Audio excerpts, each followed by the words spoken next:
excited to be here. Though as a full-time single parent, I'm quite excited to be anywhere, quite frankly. Particularly at this time of night, because this is the closest I've been to going out in about 3 months.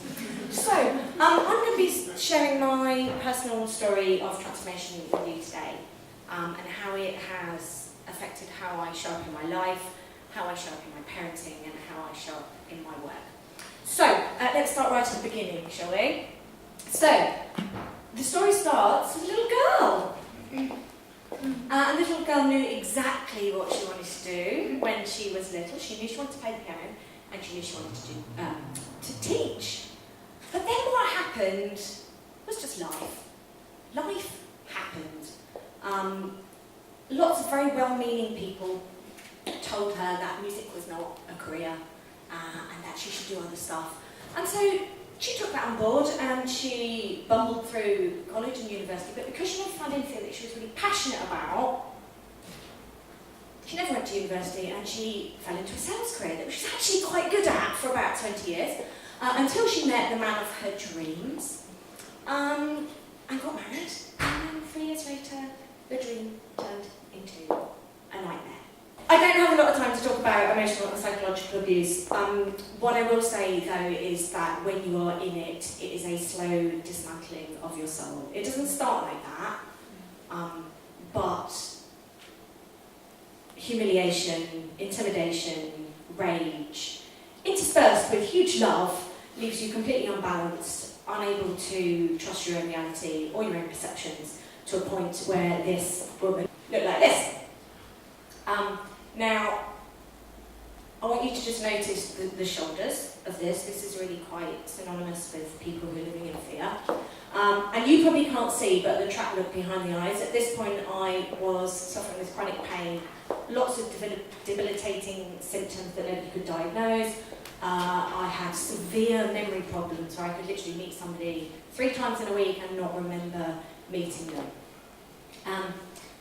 The next part of the story is about a little boy.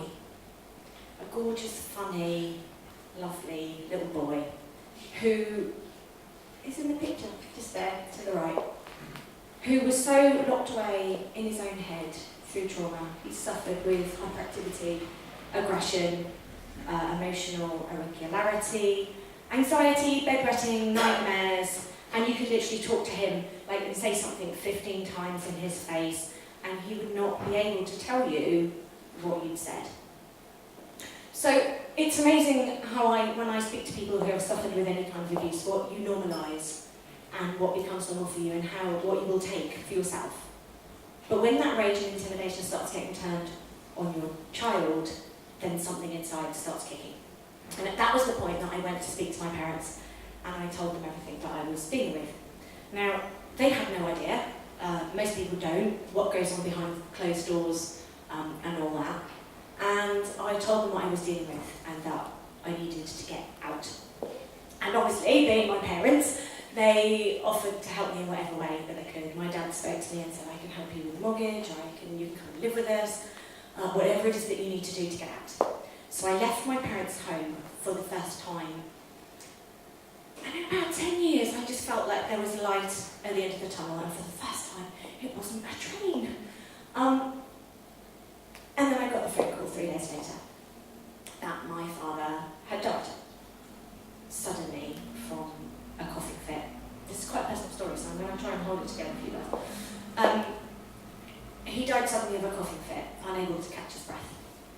Now, my mum and I were still reeling from the sudden death of my brother only a few years before.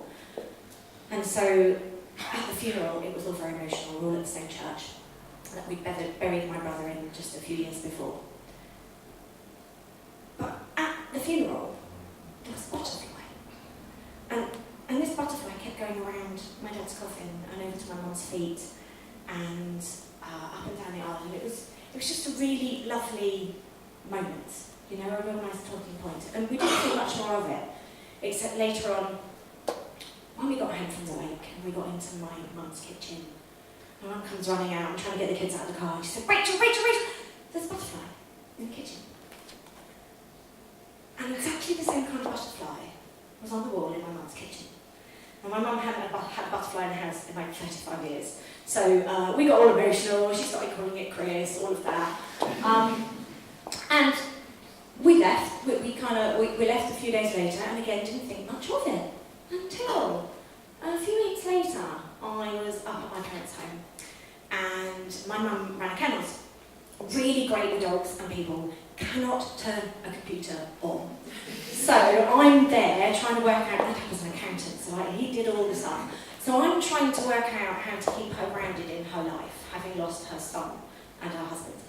And there was no one in the house. My mum had taken my young children. I don't know if you've ever worked or tried to do any work with young children around. Doesn't really work. So my mum had taken them out. And I'm sitting at my dad's computer, and I just kept getting this overwhelming smell of coffee. And there was no one in the house, no one had had a coffee. I hadn't had a coffee. My dad loved fresh coffee.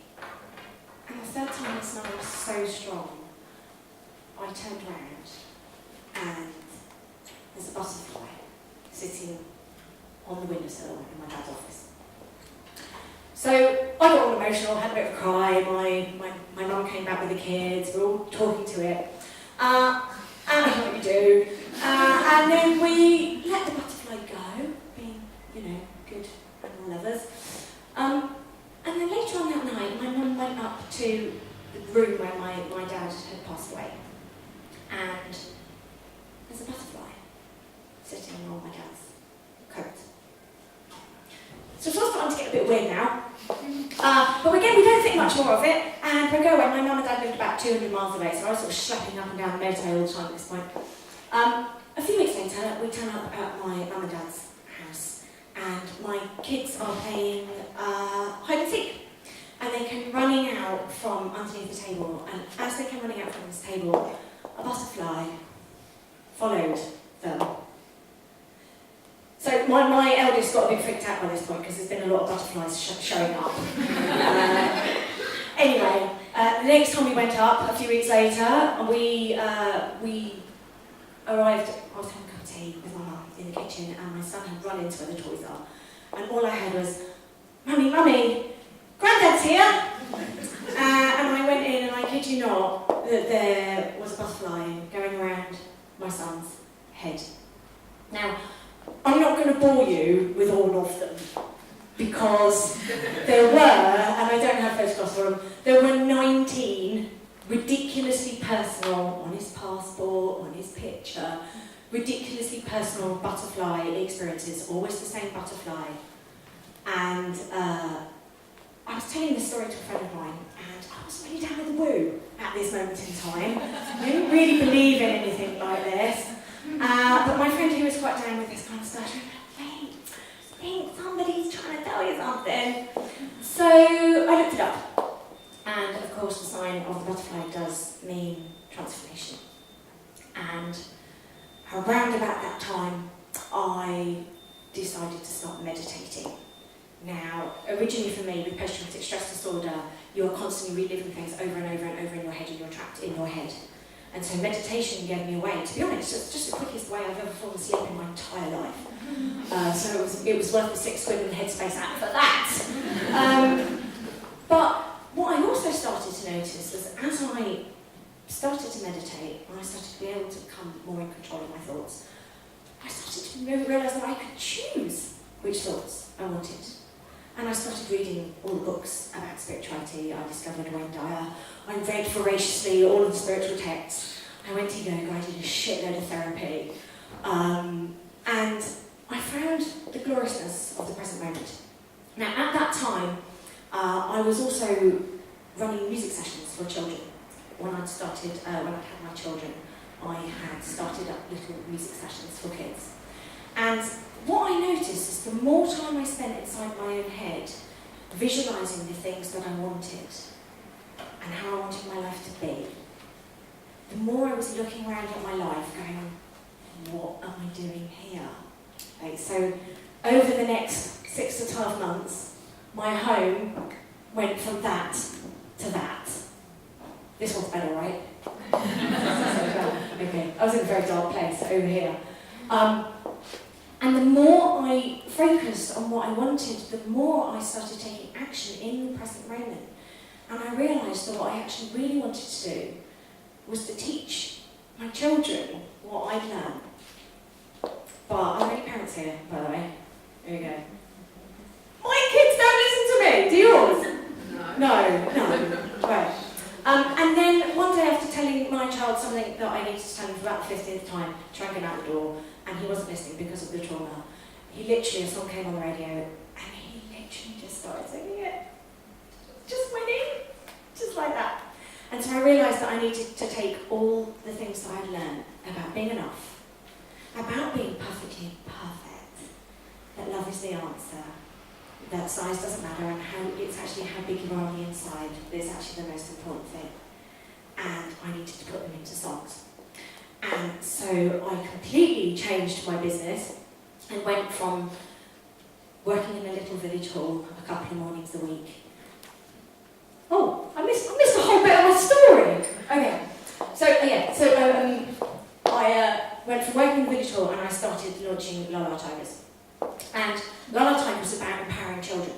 But I had this really difficult moment where all my customers were telling me that they wanted songs about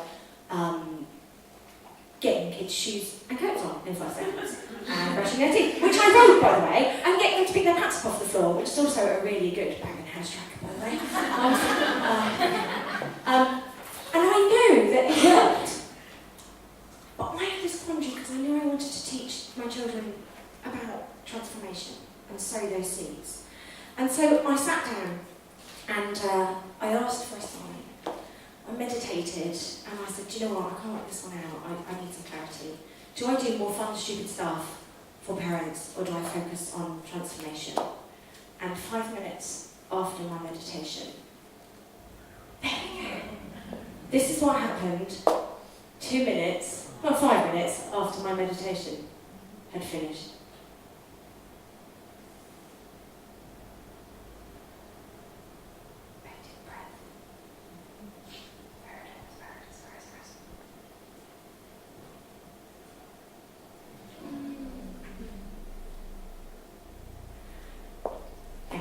Check it again for me now. And so LaLa Tigers now uses music to sow the seeds of transformation in children through music. So I just want to leave you with a parting little thought. I love that I had to write this out again because I couldn't see it. It was too small, so I'm going to read it out for you again.